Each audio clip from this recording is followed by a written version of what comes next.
Money is not the root of all evil. The Bible just does not say that. The Bible says the love of money is the root of all evil. And anytime we worship anything, in the culture today, there are voices out there that are very, very loud and very pronounced and are supposedly steeped in intelligence that are giving us the message that money is the root of all evil. If you believe that money is evil, it naturally follows in a logical progression that people who have money must be evil. And so we get to vilify people who have become successful. This is a dangerous socioeconomic, psychographic trend.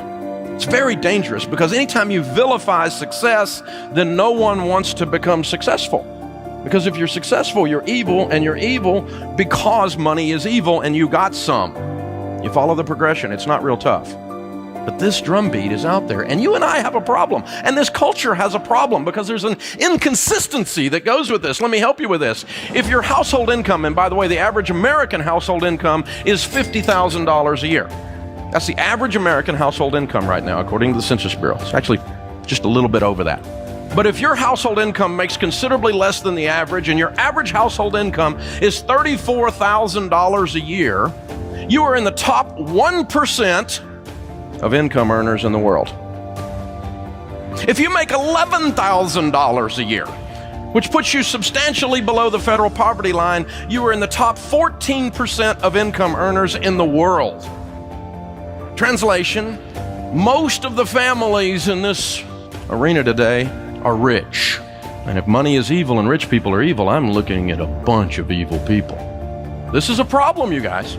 This is a serious problem. Now, I know you don't feel rich, and I know probably your family doesn't feel rich because you get to compare yourself to people who are richer. But you're in the top 1% of the world.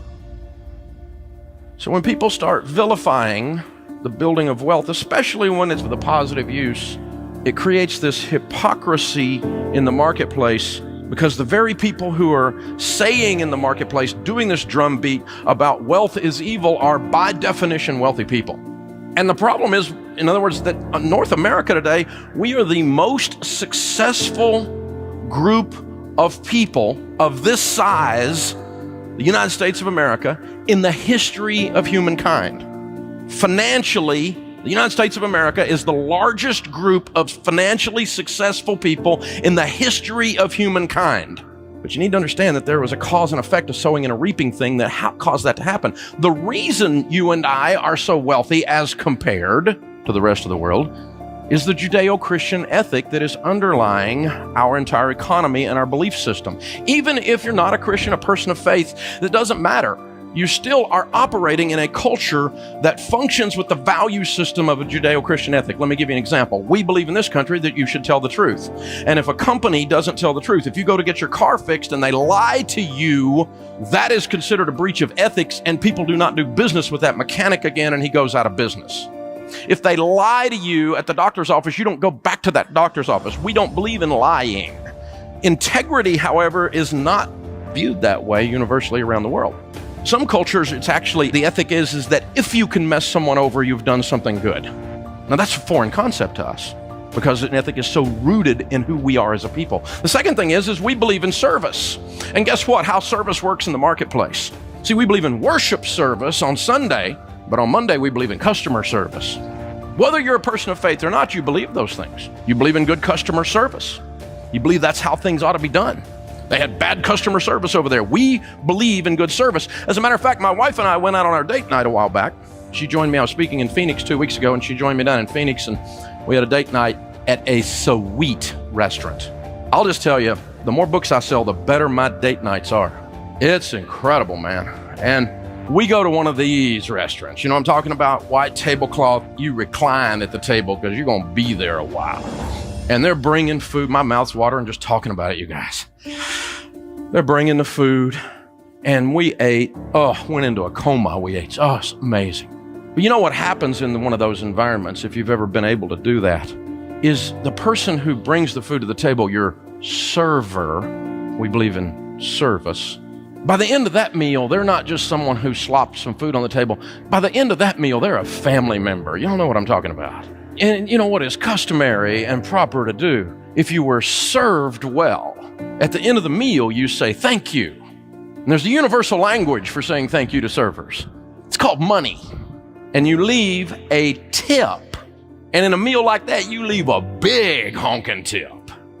Because this is now your friend. You've got a connection. In our culture, we believe in rewarding service. Customers that are served well don't mind paying an organization for service.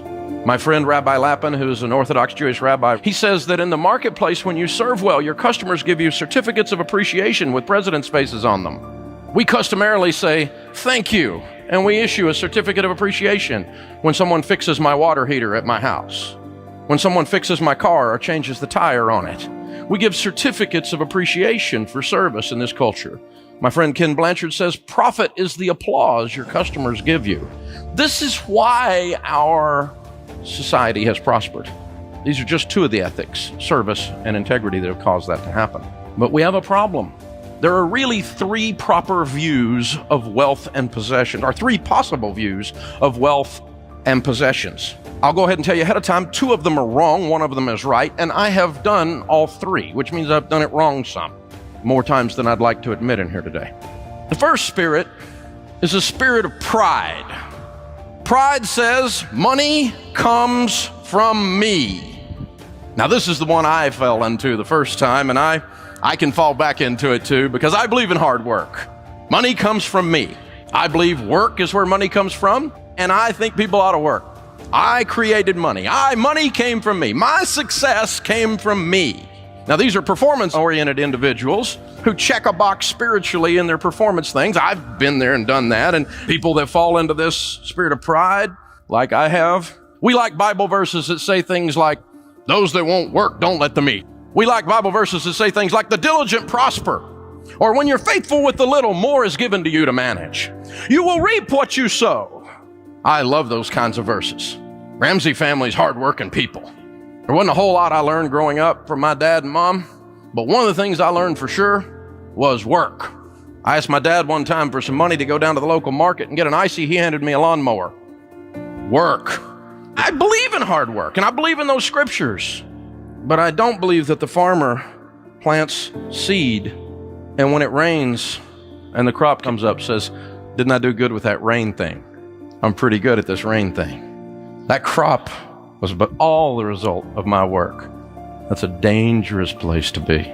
Sometimes those of us that fall into that category, we might be politically conservative. Sometimes we might vote Republican. It could happen. Oh, I'll get to the others, don't wait. The second spirit is a spirit of poverty. Spirit of poverty says wealth is evil. Possessions are evil. By the way, this is a form of Gnosticism, which is a type of heresy. God does not say wealth is evil anywhere in the scriptures. Nor does he say wealthy people are evil anywhere in the scriptures. Nor does he say wealthy people can't get to heaven anywhere in the scriptures, once you understand what the scripture really says.